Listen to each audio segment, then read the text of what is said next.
நம்ம Ashwin sweets and snacks export பண்றதுக்கு 7373041434 மற்றும் www.ashwinsweets.com கான்டாக்ட் பண்ணுங்க. பகுஜன் சமாஜ் கட்சியின் முன்னாள் மாநில தலைவராக இருந்த ஆம்ஸ்ட்ராங் கொலை செய்யப்பட்டு 1 வருடமாகியும் இன்னும் பல மர்மங்கள் விலகாத நிலையிலேயே உள்ளன. ஆளவந்தார் கொலை வழக்கு, லட்சுமிகாந்தன், ராமஜெயம் கொலை வழக்கு போல பல தீர்க்க முடியாத திருப்பங்கள், சந்தேகங்களுடன் வரலாற்றில் இடம் பிடித்துள்ளது ஆம்ஸ்ட்ராங் கொலை வழக்கு.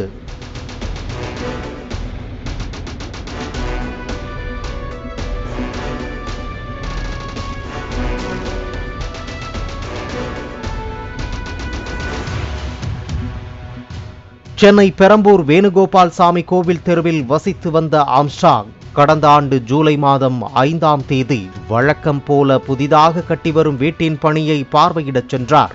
அப்போது அங்கு டெலிவரி பாய் உடையில் 2 சக்கர வாகனத்தில் வந்த மர்ம நபர்களால் அவர் கொடூரமாக வெட்டி படுகொலை செய்யப்பட்டார்.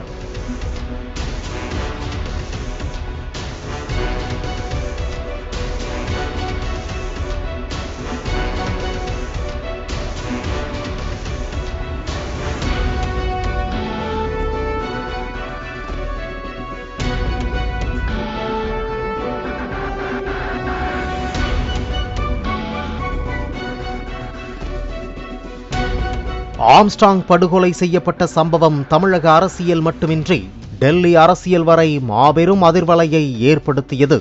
அவரது உடலுக்கு ஏராளமான முக்கிய அரசியல் தலைவர்கள் நேரில் அஞ்சலி செலுத்தினர்.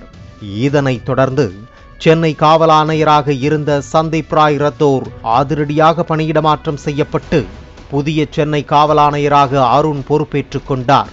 இணை ஆணையர் விஜயகுமார் தலைமையில் தனிப்படைகள் அமைக்கப்பட்டு கொலையாளிகளுக்கு செல்போன் கொடுத்து உதவி செய்தவர்கள், 2 சக்கர வாகனம் மற்றும் கார் உள்ளிட்ட வாகனங்கள் கொடுத்து உதவி செய்தவர்கள், பண பரிவர்த்தனை செய்தவர்கள், நாட்டு வெடிகுண்டு வாங்கியவர்கள், நாட்டு வெடிகுண்டு ஆந்திராவில் எடுத்து வருவதற்கு உதவி செய்தவர்கள் என ஒவ்வொருவராக அடுத்தடுத்து சிக்கினர்.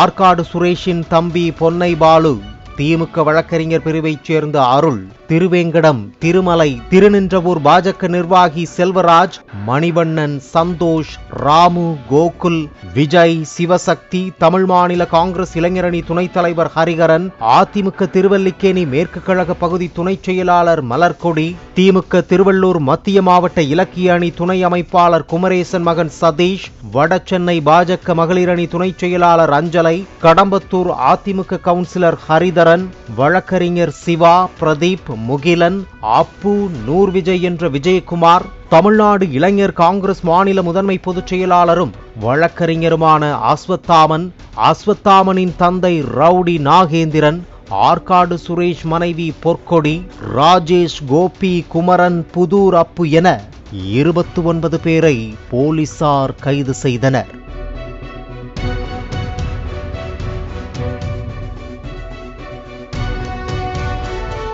அதில் போலீஸ் கஸ்டடியில் எடுக்கப்பட்ட திருவேங்கடம் என்பவர் புழல் பகுதி அருகே போலீசாரால் என்கவுண்டர் செய்யப்பட்டு கொலை செய்யப்பட்டார். வழக்கு எழும்பூர் நீதிமன்றத்தில் விசாரணை நடைபெற்று வந்த நிலையில் கைது செய்யப்பட்ட 28 நபர்களில் என்கவுண்டர் செய்யப்பட்ட திருவேங்கடம், தண்டனை கைதி நாகேந்திரன் ஆகியோர் உட்பட 26 நபர்கள் மீது குண்டர் தடுப்பு நடவடிக்கை எடுக்கப்பட்டது. 5200 பக்கங்களுக்கும் அதிகமான குற்றப்பத்திரிகையை போலீசார் நீதிமன்றத்தில் தாக்கல் செய்ததில் A1 குற்றவாளியாக பிரபல தாதா நாகேந்திரன், A2 குற்றவாளியாக பல ஆண்டுகளாக தாதா சம்போ செந்தில், A3 குற்றவாளியாக தாதா நாகேந்திரனின் மகன் அஸ்வத்தாமன் ஆகியோர் பெயர் சேர்க்கப்பட்டிருந்தது. இதில் சம்போ செந்தில் சுமார் 15 ஆண்டுகளுக்கு மேலாக தலைமறைவாக வாழ்ந்து வந்துள்ளார். தான் இருக்கும் இடம் தெரியாமல் இருப்பதற்கு தொழில்நுட்பத்தை பயன்படுத்தி இன்ஸ்டா கால், வாட்ஸ்அப் கால் போன்ற கால்களின் மூலம் மட்டுமே பேசி வந்ததும் தெரிய வந்துள்ளது. தனிப்படை போலீசாரும் கர்நாடகா, பெங்களூர், காஷ்மீர், இமாச்சல பிரதேசம் உள்ளிட்ட பகுதிகளுக்கு சென்று சம்போ செந்திலை சல்லடை போட்டு அலசிய போதும் சம்போ செந்தில் சிக்கவில்லை. இதனால் சம்போ செந்தில் வெளிநாடுகளுக்கு தப்பிச் சென்றுள்ளதாக போலீசார் தெரிவித்தனர். இன்டர்போல் உதவியுடன் அவருக்கு எதிராக லுக் அவுட் நோட்டீஸ் பிறப்பிக்கப்பட்டு ஓராண்டு நிறைவடைந்த நிலையிலும் சம்போ செந்தில் எங்கே உள்ளார் என்பது விலகாத மர்மமாகவே உள்ளது. ஆம்ஸ்ட்ராங்கின் முதலாம் ஆண்டு நினைவு தினம் 5ஆம் தேதி அனுசரிக்கப்பட உள்ள நிலையில் அவரது மனைவி பொற்கொடி பெரம்பூரில் கொலை நடந்த இடத்தில் நினைவஞ்சலி மற்றும் அன்னதானம் நடத்த காவல்துறையிடம் அனுமதி கேட்டார். ஆனால் பாதுகாப்பு காரணங்களுக்காக திருவள்ளூர் பொத்தூர் பகுதியில் நினைவஞ்சலி நடத்த அனுமதி வழங்கப்பட்டுள்ளது. ரவுடிகள் யாரேனும் பழிக்கு பழி சம்பவத்தில் ஈடுபடாமல் இருக்க போலீசார் பாதுகாப்பு தீவிரப்படுத்தப்பட்டுள்ளது. முன்னெச்சரிக்கை நடவடிக்கையாக ரவுடி நாகேந்திரன் கூட்டாளிகளான வெள்ளை பிரகாஷ், நாகேந்திரன் தங்கை கற்பகம் உள்ளிட்டோரும் கைது செய்யப்பட்டுள்ளனர். மேலும் ஆம்ஸ்ட்ராங் வழக்கை சிபிஐக்கு விசாரணைக்கு மாற்ற வேண்டும். போலீசாரின் விசாரணையில் சந்தேகம் உள்ளதாக ஆம்ஸ்ட்ராங் சகோதரர் கியூனோஸ் உயர்நீதிமன்றத்தில் மனு தாக்கல் செய்தார். நிலையில் வழக்கு சிபிஐ வசம் செல்லும் பட்சத்தில் புதிதாக வேறு யாரும் சிக்குவார்களா, சம்போ செந்தில் பிடிபடுவாரா என பல கேள்விகள் எழுந்துள்ளன.